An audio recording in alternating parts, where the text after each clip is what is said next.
The imperial spire of Vakara had not known fear in 10,000 cycles.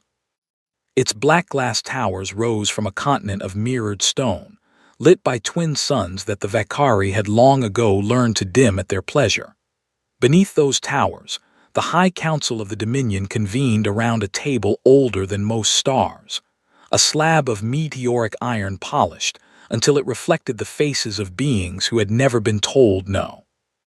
Grand Magister Telenvac sat at the table's crown, his crystalline carapace catching the council light. He was carved like an idol, 4 eyes, each tuned to a different spectrum, none of them familiar with the color of doubt. Before him hovered a galactic projection, lazily turning. 200 subjugated species, 40,000 client worlds, 1,000,000 ships flying his banner. "Begin," he said. The speaker of cartography stepped forward, robes whispering. "Most eminent, we open with logistics for the Kaelin pacification. 3 battle groups have entered the staging." A chime cut him in half. It was a soft sound, the kind a child's bell might make. In a room where every device had been engineered for dignity, that chime meant only one thing: the outer veil had registered a disturbance. Telenvac's 4 eyes shifted in sequence to the Astrarch. The Astrarch was already moving. Her tendrils flowed across a console of living light, and the galactic projection above the table dissolved, replaced by a vast, slow image of darkness. A wedge of stars, a scattering of cold, distant pinpricks. And in the center, a shape. It was not one ship. It was a constellation of ships, spreading across the dark in a formation so precise it looked like a printed page. The lead vessel alone was longer than the spires of Vakara stacked end to end. "How many?" Telenvac asked. The Astrarch's tendrils paused. "We are still counting, most eminent." "Counting?" The sensors keep finding more behind them.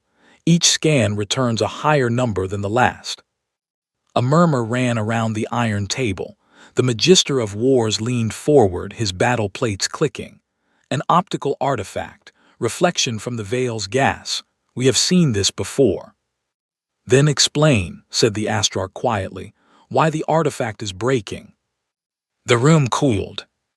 In the projection, the wedge of unknown ships shed velocity in perfect synchrony, their drive plumes blooming and dying like a great breath being drawn in. Whatever they were arriving. Not passing through, not lost, arriving. Telenvac's lower jaw clicked once. It was the closest thing he had ever made to a curse. "Identify them." The speaker of hailing rose, a slim being of folded silver. He bowed and began the standard greeting, the same words that had been broadcast to the trembling civilizations of 200 conquered systems. "Identify your registry.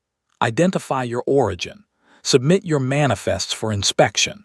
Refusal will be answered with annihilation." The hail went out at the speed of certainty. The room waited, the twin suns burned, the marble breathed. No answer came.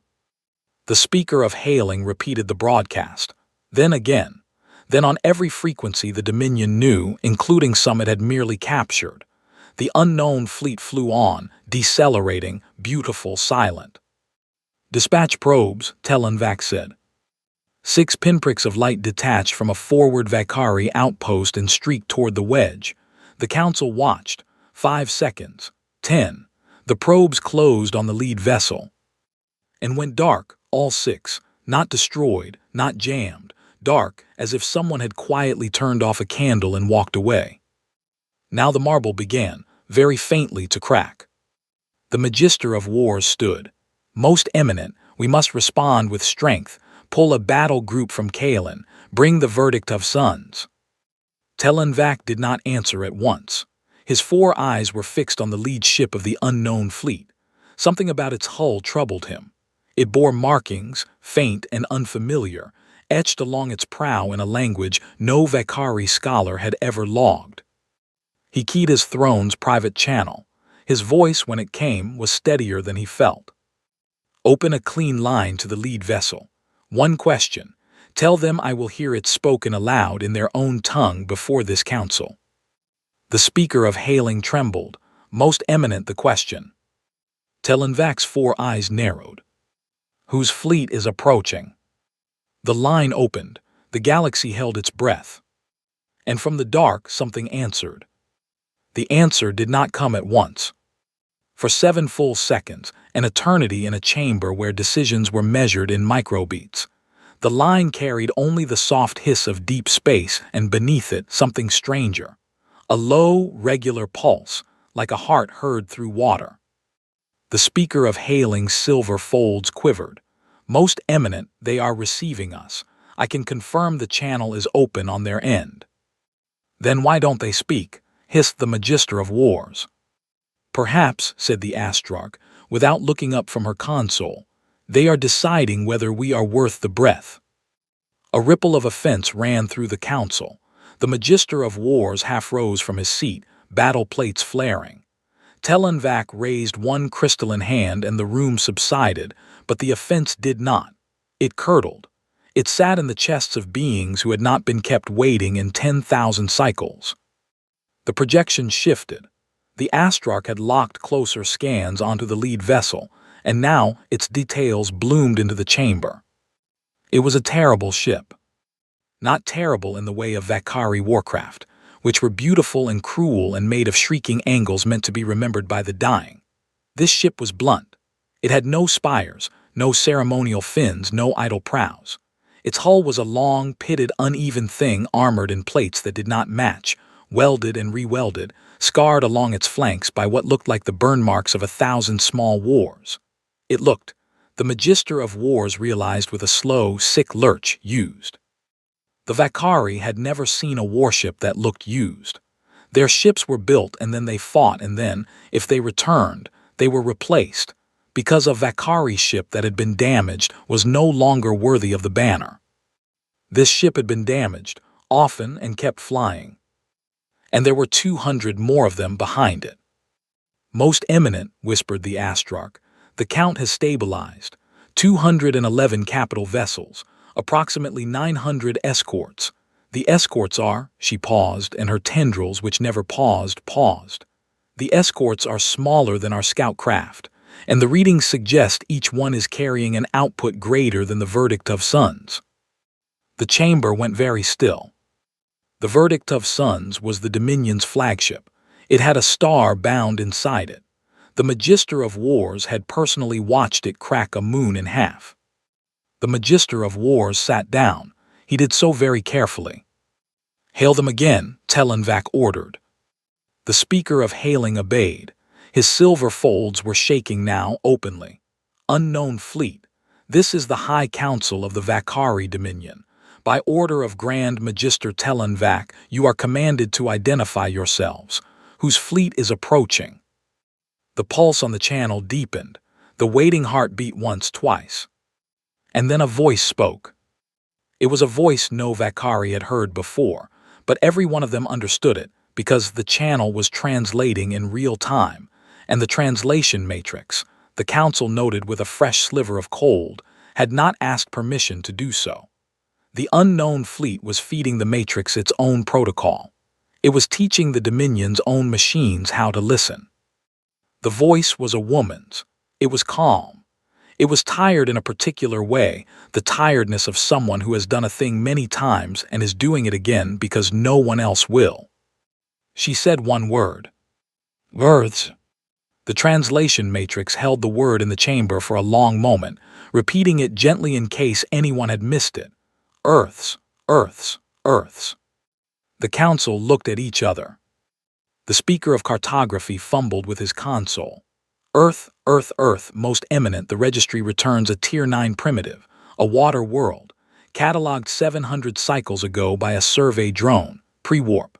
No threat assessment was recommended, no follow-up was scheduled. The species, he scrolled, frantic. The species was logged as bipedal mammals with limited intraspecies cohesion and a fragile biosphere. They had not yet left their own moon. The Astrarch's tendrils were very still. Most eminent, she said softly, the survey was 700 of our cycles. By their reckoning, that would be roughly 400 of their years. Telenvac's 4 eyes were fixed on the blunt, scarred, used ship at the head of the wedge. on the markings along its prow, which the translation matrix had now obligingly rendered. The markings spelled a name. The name was Endurance, the Grand Magister of the Vakari Dominion, ruler of 200 species and 40,000 client worlds, leaned forward in his throne of meteoric iron and asked the second question of his reign. "What," he said, "have they been doing for 400 years?" And from the dark, the tired woman's voice answered him again. "Getting ready. 400 years is not a long time by the measure of empires. By the measure of a species that has just been told it does not matter, 400 years is forever." The story the council did not know, could not have known, because no Vakari had ever bothered to ask, began on a small blue world, on a gray morning, in a glass-walled room overlooking a sea. A woman named Dr. Ann Leon stood at a window and watched a survey drone leave her sky. It was a tiny thing, no bigger than a coin, and it had hung over Earth for 6 of her days before turning and falling upward into the dark. She was the only person on the planet who had seen it. Her observatory had been built for other reasons, old reasons, optical reasons, and she had caught the drone by accident, a glint where no glint should be. She had filed a report. 3 governments had laughed at her. One had quietly classified the report and forgotten it. The drone itself, she knew, had not bothered to broadcast its presence. It had come, it had looked, and it had left, the way one looks at an anthill on the way to somewhere important. Dr. Leon was not a soldier. She was not a politician. She was a 61-year-old astronomer who had been told, gently, by men in nicer suits than hers, that perhaps she was overworked. She went home, she made tea, she sat at her kitchen table. And then, with steady hands, she opened a notebook and wrote, at the top of a clean page, 3 words. They came back. It would take her 17 years to convince the right people. It would take another 40 for the right people to convince the world. And by the time the world believed her, Dr. Leon was a name on a plaque in a hallway in a building in a city that had not existed when she was born. But humanity, by then, had begun to prepare. Not because they were brave, not because they were noble, because they had been measured and dismissed, and the dismissal was somehow worse than the threat. The species that prided itself on being the cleverest thing in any room had been walked past, looked at, logged, filed. And so, while the rest of the galaxy went about the gentle business of being an empire, while the Vakari pacified the Kaelin and the Drosh and 100 other names, while the galaxy forgot about the blue planet under its survey drone, humanity did what humanity does when it is afraid and angry and refuses to say either out loud. It built drives that should not have worked, on principles their best physicists were still arguing about as the ships left the shipyards. It built hulls out of materials it learned to grow rather than forge. It built ships ugly and patchwork and modular, because the engineers who designed them had grown up watching their grandmothers repair things instead of replacing them, and a ship you could fix in the dark, between battles with the parts you had, was a ship that came home. It built fleets in lunar shipyards, in asteroid hollows, in the lee of Jupiter where no telescope outside the system would ever see. It built, above all, patience. The kind of patience that comes from a species that has waited out plagues and ice ages and its own worst hours, and emerged each time meaner and more determined and a little harder to kill.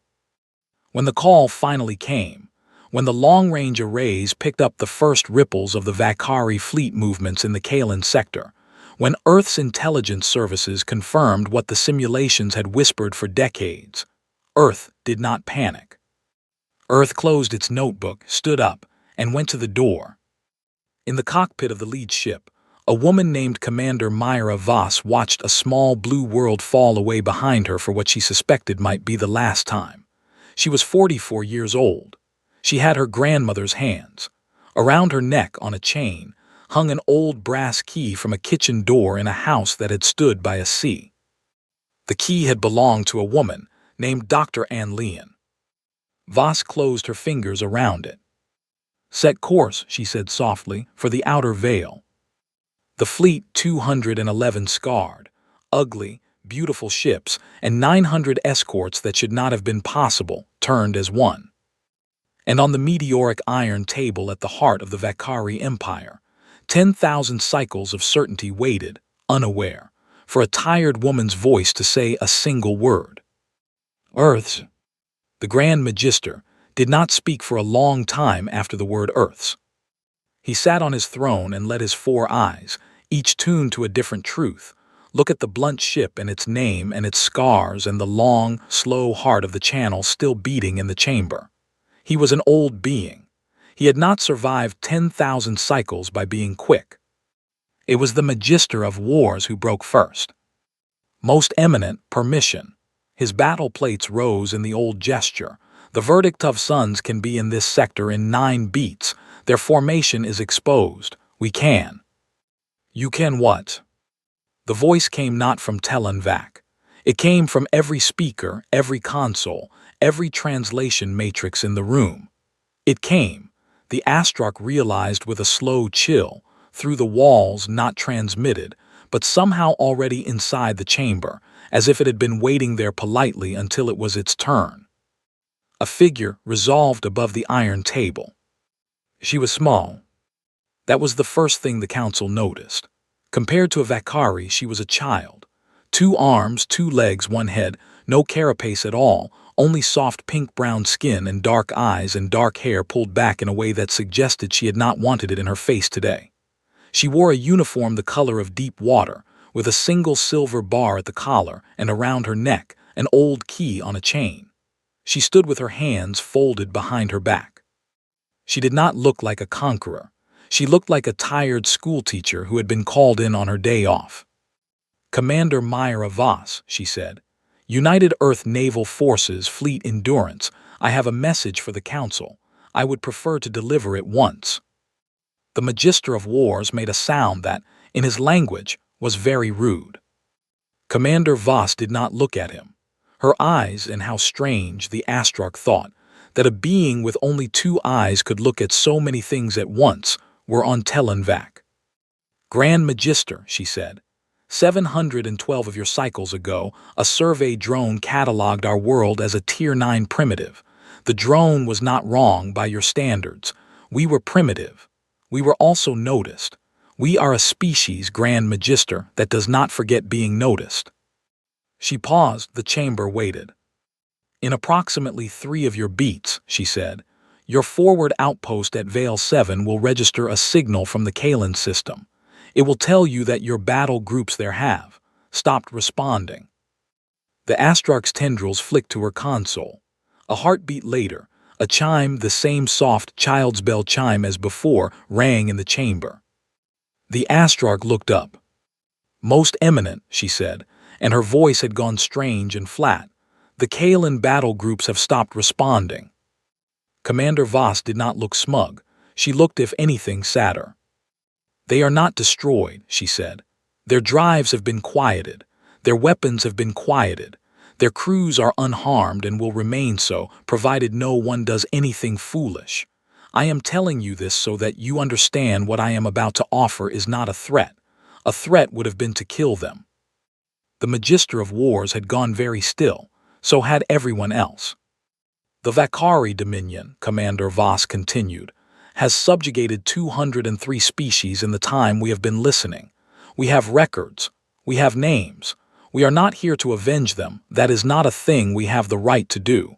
We are here to end the practice. She finally turned her head, and her dark eyes found the Magister of Wars. You were about to ask permission, she said, to bring the verdict of suns. The Magister of Wars did not answer. His plates had locked. Bring it, said Commander Voss, very gently. Please, I would like the Council to see what happens so that we do not have to have this conversation a second time. She turned back to Telon Vak. Grand Magister, my offer is this. The Dominion will release every subjugated species, beginning with the most recent and proceeding backward by date of conquest. The Dominion will surrender its capacity for offensive war. The Dominion will remain as a civilization, as a people, as a culture. We are not in the business of erasing. You will simply no longer be in the business of taking." She tilted her head. The key on its chain caught the council light. "You have one beat to answer. If you say yes, no one else dies today. If you say no," she glanced, almost apologetically, at the projection of the unknown fleet behind her, "then I am afraid my grandmother's note in the margin was correct." "What note?" rasped Tellenvac before he could stop himself. Commander Voss smiled for the first time. It was a very small smile, and it did not reach her eyes. "She wrote they came back, so will we." The beat began. The Magister of Wars did not wait for the beat to end. He had served the Dominion for 3,000 cycles. He had broken the Drosh swarm. He had hung the moons of Kalen in a necklace around his flagship's prow. He was not a being who waited for tired women in deep-water uniforms to finish. His battle plates flared. His command staff scrambled. And on a black plane 3 systems away, in a slip of space where a star had been cored out and rebuilt into a forge, the verdict of suns opened its eyes. It was a ship the size of a small country. It carried in its central chamber a captured star, a small one, a thrifty one, but a star bound in lattices of crystal iron and fed by tributary suns. When the verdict of suns fired its primary weapon, it did not fire a beam. It fired a piece of that star, a flung shard of stellar core, accelerated to a fraction of light and aimed by a god. It had cracked a moon in half. The Magister of Wars had watched it do so. He had eaten a ceremonial meal beneath the fragments. The verdict of suns slipped into the outer veil and took its position behind the Vakari outposts. Its captain, a battle priest named Koroven, saluted the Magister of Wars through the link and asked, with the calm courtesy of a being raised to kill politely, for permission to demonstrate. Permission was granted. In the council chamber, Commander Voss had not moved. Her hands were still folded behind her back. Her eyes were on Tellenvac. She had not so much as glanced at the new ship. "Magister," she said softly without looking away, "please ask him not to." But the verdict of suns was already firing. The shard of star left its prow in a long, slow, beautiful blossom of light. It crossed the dark between the fleets in a heartbeat. It was aimed at the lead ship of the unknown fleet, at the blunt, scarred ship named Endurance, at the place where its bridge should have been, at Commander Myra Voss. It did not arrive. The shard came on, and then, 3,000 kilometers from the Endurance's hull, the shard stopped. It did not detonate, it did not deflect, it did not even slow. It simply, between one instant and the next, was no longer moving forward. It hung in the dark, a fragment of a sun held. The Astrarch's tendrils began, very quietly, to shake. "Most eminent," she whispered, the shard is being." She did not have a word. In the council chamber, Commander Voss closed her eyes for a moment. When she opened them, they were wet. She did not bother to hide it. "That star," she said, "was someone's home once. We checked. 8,000 of your cycles ago, that system had life. We did not take that lightly. He did." She lifted her chin toward the projection, toward Koroven, on the bridge of the verdict of suns. "Send it back," she said. It was not clear who she was speaking to. No one on the Endurance answered. No one needed to. The shard of star, hanging in the dark, began to move. Not forward, back.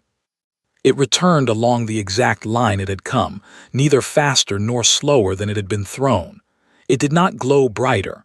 It did not change. It simply went home.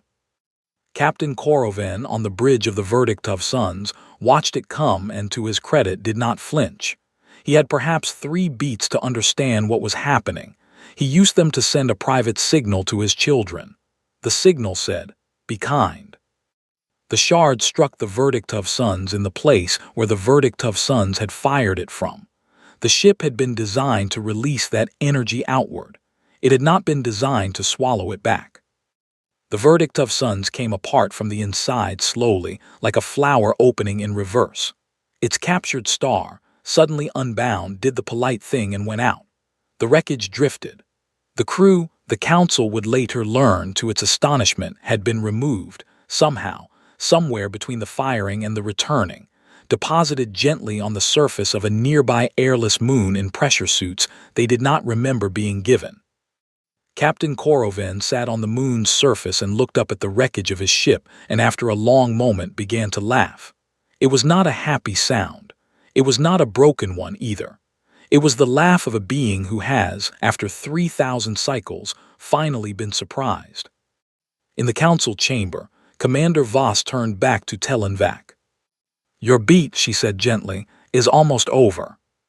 Telenvac's 4 eyes were fixed on the empty place, in the projection where the verdict of sons had been. The Magister of Wars had not made a sound. And from the long, scarred prow of the Endurance, a second ship was now detaching, smaller, sleeker, the color of deep water, and turning, unhurried, toward the imperial spire of Vakara itself. The smaller ship landed in the Plaza of Submissions. This was a place where, traditionally, conquered species sent their first envoys to lay their crowns on the black stones. The crowns were then catalogued, melted, and reforged into rings for the council. There were 40,000 rings. The Magister of Wars wore 11. The ship that landed in the plaza had no crown to lay down. It had a ramp, and the ramp lowered, and Commander Myra Voss walked down it on her own 2 feet, alone, with the key still at her neck and her hands still empty. Telenvac met her in the plaza, because there was nothing else to do. He came with his full council, and his honor guard, and the Magister of Wars, who had not been told to come but had come anyway, plates locked, eyes lowered. Around them, the air of Vakara hummed with the particular silence of a world that has just learned it was never the loudest thing in the room. Commander Voss bowed. It was a small, polite bow, the kind a guest gives at the door. "Grand Magister," she said, "thank you for receiving me. I would like to explain. You deserve to understand." Telenvac looked down at her. He was 3 times her height. He could have closed his hand around her skull. The thought arrived, was examined, and was set aside, because he had 4 eyes and all of them had seen the verdict of sons come undone. "Speak," he said. Voss nodded. 400 of our years ago," she said, "a drone of yours passed over our world. It did not stop. It did not speak. It looked at us and it left, and it filed a report that said we did not matter." "You have said this." "Yes, but what I have not said, Grand Magister, is what we did with it." She turned slowly on the black stones. She gestured up, not at her own ship, but past it at the sky. "We did not build a fleet to fight you," she said. "We built a species to fight you. The fleet is only the part you can see." Telenvac did not understand. His 4 eyes narrowed. "Every child born on Earth in the last 3 centuries," said Commander Voss, "has been taught one thing in their first year of school, before mathematics, before language even. We were measured and dismissed. We do not dismiss. It is the first sentence in our oldest book of new books. It is carved over the door of every shipyard. It is the reason our ships look the way they do, Grand Magister. They look used because they have been used by parents and by children, by grandparents and by grandchildren, fixed and refit, and handed down through generations of crews who grew up sleeping in the bunks their mothers slept in." She turned back to him. Her dark eyes were calm. "Your empire is built on conquest. Ours is built on inheritance. We did not race to catch you, Grand Magister. We took our time. We taught our children, and our children taught theirs. The shard of star we sent back to your flagship was caught and returned by a young woman whose great-great-grandmother helped write the equation that made it possible. She is 26. She has done this drill since she was 7. The Magister of Wars made a small sound. It was not a word. "Our drives," Voss continued, "were not invented by one genius. They were grown slowly by 14 generations of researchers who never expected to see them finished. Our hulls are scarred because every scar is a lesson, and we do not throw away lessons. Our escorts are smaller than your scouts because we learned very early that the universe rewards what is small and stubborn over what is large and proud. She paused, something in her face softened. We are not better than you, Grand Magister. We are not wiser. We are not kinder. We are simply a species that was told it did not matter and decided together, in the quiet of 400 years, that it would matter anyway, and we did not stop deciding. Telenvac was silent for a long time. He looked down at the small human woman with the key at her throat, and he thought, very slowly, of his own children, and his own children's children, and the rings on his fingers, and the 40,000 crowns that had been melted down to make them. Why, he said at last, did you come here yourself? Why not send a fleet to the Spire and have done? Commander Voss smiled. It was the same small smile from before. It still did not reach her eyes. Because, she said, my grandmother walked away from the men in nice suits and went home and made tea. And I would like to be the kind of descendant who, when she finally arrived, walked in through the door. She held out her hand. Grand Magister, say yes, please. Telenvac looked at the hand. It was small and brown and steady, and 400 years old.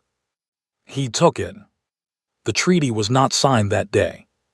Treaties, Commander Voss explained gently, took time and lawyers, and the kind of arguments that no fleet could settle.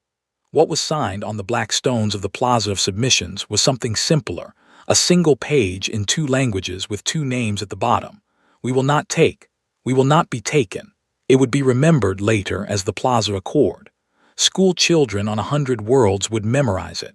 Vakari scholars would write 1,000 commentaries on the comma in the middle. But that was later. In the hours after Telenvac took the small brown hand, the galaxy moved very quietly.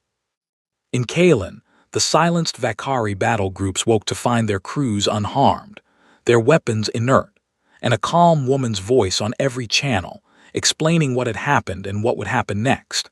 In 203 subjugated systems, the local garrisons received orders, in the Grand Magister's own seal, to stand down and to begin the slow, careful work of leaving. In the wreckage field where the verdict of sons had been, Captain Koroven was retrieved from his airless moon, dusted off, and, to his lasting astonishment, invited to dinner. The dinner was on the Endurance. It was a small dinner. There was bread, which Koroven had never seen, and a stew of vegetables, and a thing called wine which made his lower jaw click in a way it had not clicked in 3,000 cycles. Commander Voss sat across from him, in a sweater rather than a uniform, and did not say anything clever. She asked about his children. She listened to the answer. When he was finished, she nodded and said simply, "Thank you for not firing twice." Koroven looked down at his bowl for a long time. "My second shot," he said at last, "would have been aimed at your bridge." "I know," said Voss. "You let the first one come." "I had to," she said. "Not for you, for them." She gestured vaguely at the dark beyond the porthole, at the 203 subjugated worlds, at the Council on Vakara, at the long memory of the galaxy. "If we had stopped your shard before it left your ship, they would have said it was a trick, a bluff, something we had prepared. We needed it to arrive. We needed it to be real. We needed everyone to see what your weapon could do and then to see what we could do with it." She picked up her wine. She did not drink yet. "My grandmother used to say," she added, "that the hardest part of being underestimated is resisting the urge to prove it too early. We waited 400 years to prove it. I was not going to waste the proof." Koroven thought about that for a long time. Then he picked up his own wine and clicked his lower jaw and drank. It tasted, he decided, like surprise. Years later, many years, more years than Commander Voss would live to see, a child on a small blue world stood in front of a museum case and looked at an old brass key on a chain. The case was lit softly. The plaque beneath it said only, "Leon A. Voss, M. and the 400 years between." The child was 6. She had been told that morning the first sentence of the oldest book of new books. We were measured and dismissed. We do not dismiss. She had repeated it the way children repeat things without yet understanding.